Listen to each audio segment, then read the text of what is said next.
So we started this dresser on our live Wednesday video, and then we started stenciling the drawers using our bind stencil from jamiray.vintage.com. In today's video, we're going to show you how we add fun knobs, doing some custom stamping. Zeb's going to take this board and he's going to add a backer to the top of this dresser. It'll add some much needed detail to this simple piece.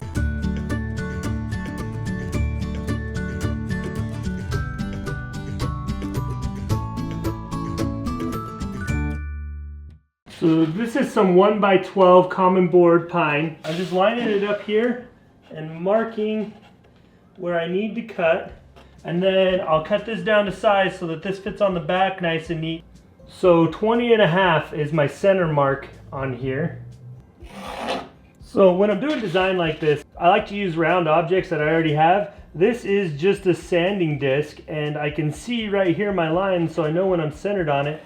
I'm just going to trace that around and get the center of my design here. And then I'll do another one. Just come over here where that intersects. That's how I know where I want my top to be at. Alright, so that kind of gives me a basic idea. What I'm going to do is I'm going to design one side all the way out. Then I'll cut that out, flip it over, and use that to pattern the other side.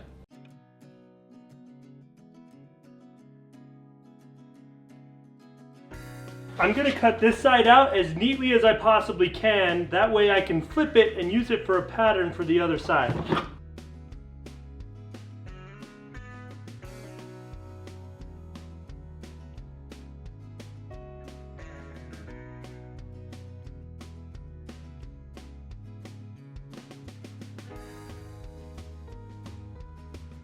Alright, I'm going to clamp this down to the table and give it a little bit of a router detail along the edge so that it matches the lip of the dresser. This part's optional. If you don't have a router, it would totally be awesome to just leave this as it is and put it on the top. That would still add a lot of detail. So in this video, we did things a little bit out of order because we were live, so we wanted to show people painting and stenciling. Now we've come back. We've filled the holes in these two drawers because we're putting new knobs on the entire piece. And then we sprayed shellac so that way we wouldn't get any bleed through in those areas. On the top of the dresser, there was some water staining that came through. So we went ahead and sprayed that with shellac as well. And we're gonna second coat all the shellacked areas with the prairie gray. Anywhere where the first coat didn't get complete coverage with the prairie gray, which just a few spots, we'll go ahead and touch those up as well. We're also going to be working on this back piece that Zeb cut out to go on the back of the dresser. We're going to be starting by painting it with the bead board, which is what we're also going to use to stencil. This entire piece was painted a pale blue and underneath that a white. Instead of adding just prairie gray to this back piece, we're going to be painting it with bead board first. So that way when we distress, we've got this color underneath and not the light pine.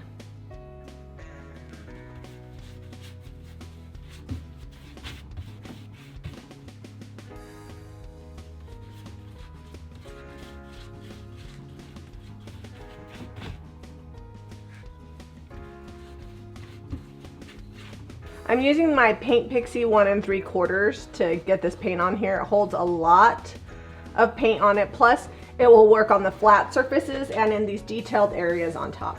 Once this dries, we'll hit it with some top coat to put a barrier between the first and second layer of paint, so that way when we're doing our distressing, we don't go all the way down to the natural wood.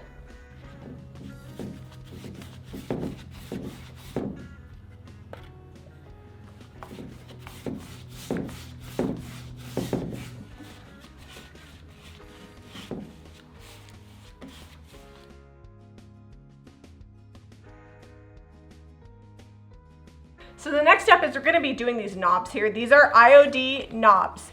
I'm using the 1.5 inch knobs because these are a little bit bigger, and because of the size of the dresser, I feel like these will balance them out. First things first, we're going to go ahead and paint them. One of the things that I like about these knobs is that they have rivets.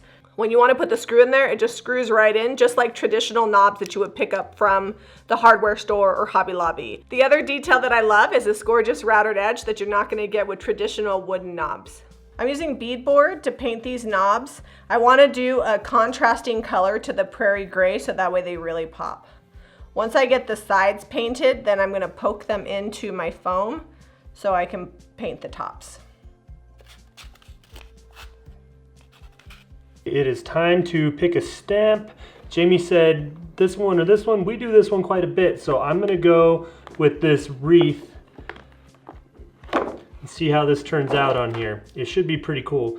I've got the Flexi Stamper. Just gonna center that on there and then load it up. This is IOD black ink with IOD ink pad. Works really well and helps us get lots of really fine detail. If you've got a stamp that's got a lot of detail, the ink is gonna really help that show up.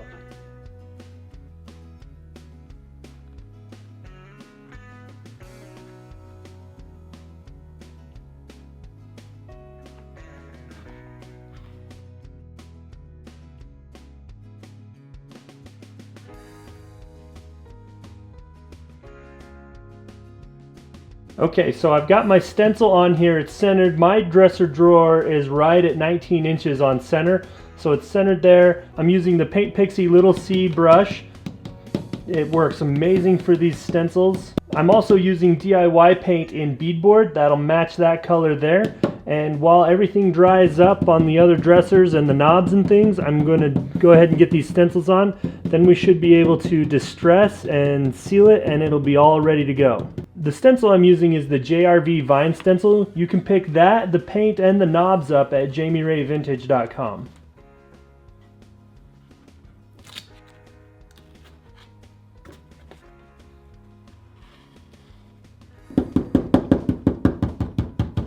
I've got to wash the stencil off so that I can invert the pattern and do the other side of the drawers, just using warm water and a soft bristle scrub brush on the stencil.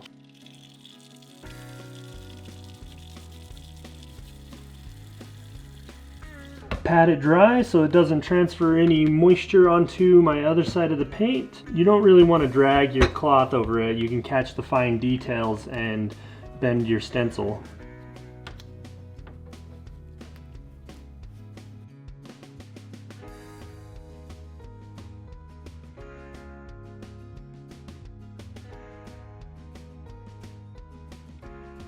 Next, I'm going to be distressing. First, I'm doing the backer part. I'm going to be hand distressing this at 220 because I don't want to go too far down to the pine. On the rest of the piece, I'm going to be using my orbital sander because the paint that's on the rest has been there for a long time, so I won't get all the way down through it.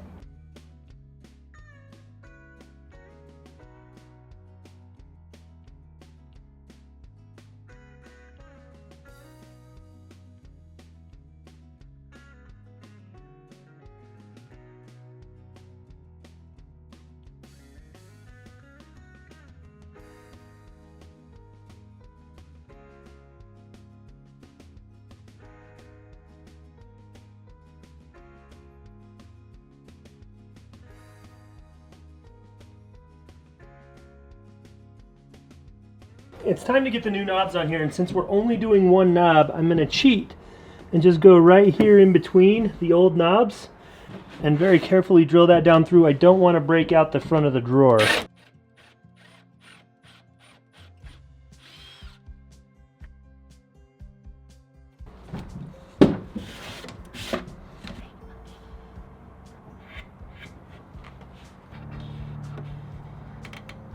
It's time to put the backer on. I've just got some 3/4 inch oak pieces of wood. They're just scrap, and I've countersunk them using a 3/8 countersink bit, and I'm gonna put these on here just like so, and they will hold the backer on.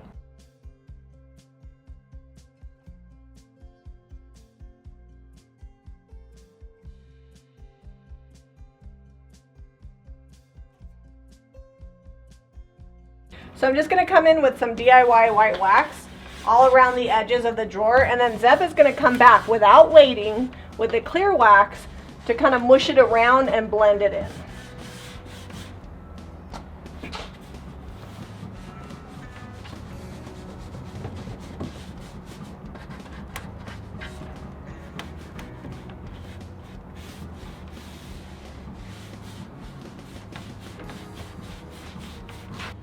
Okay, we got clear wax and white wax on there. I'm just going to kind of blur the lines and really mush it all in together. When this is dry, we'll buff it, and then we'll put another coat of clear wax over the top of everything, and it'll be a really nice protectant layer on there.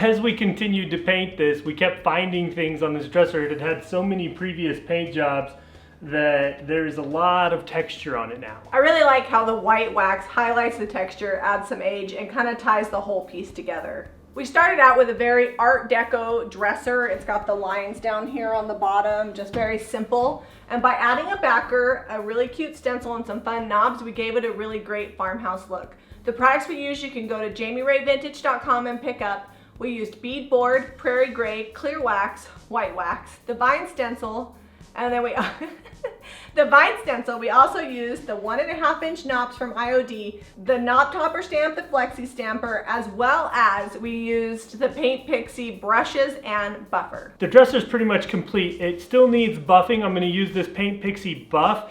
It'll take a half-hour job of buffing and turn it into about 5 minutes worth of buffing with this thing here.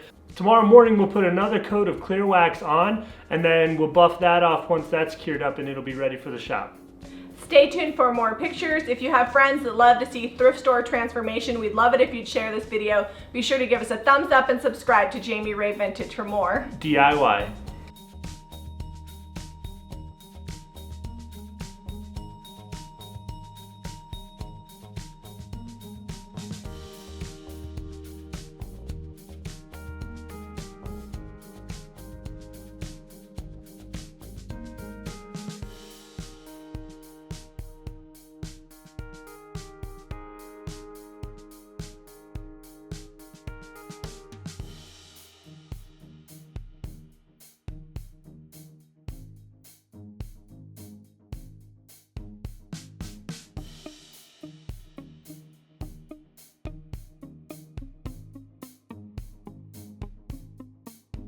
Hit the subscribe button.